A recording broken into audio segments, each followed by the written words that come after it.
Bonjour à tous. Un jour, une montée. La Torah nous raconte donc que Paro décide de nommer Yosef en tant que vice-roi. La Torah nous raconte donc que Paro annonce à tout le monde que plus personne n'aura le droit de prendre n'importe quelle décision sans que Yosef en ait été informé. Les rêves que Yosef avait donc interprétés se réalisent exactement comme cela a été prévu et il y a une énorme abondance. Yosef a fait donc ce qu'il avait prévu, c'est-à-dire il a conditionné et mis de côté toute une partie des richesses et du blé qui était venu, qui était devenu même innombrable tellement l'abondance était grande.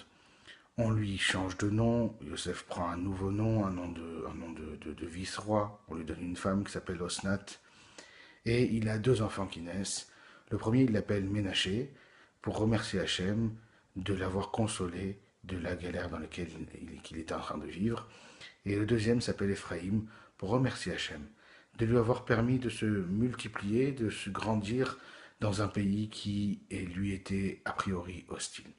Pour le chidouche de cette montée, je voulais partager avec vous cette idée développée par le Rav Shimshon Raphaël Hirsch. Le Rav fait remarquer que la Torah, quand elle nous parle de la naissance des deux enfants de Yosef, elle précise bien que le père est bien Yosef. Vayulad le Yosef shene banim, Ashayaldalo Osnat.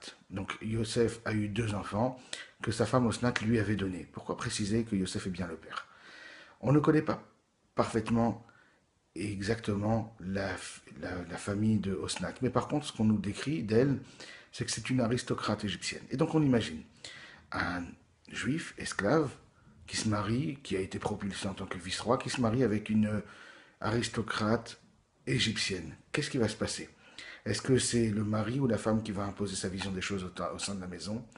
La Torah va nous faire remarquer que Acheri al-Dalo, que en fin de compte Osnat a donné plein pouvoir dans l'éducation de ses enfants à Yosef, malgré le fait qu'il n'avait pas son passé et ses connaissances et son aristocratie.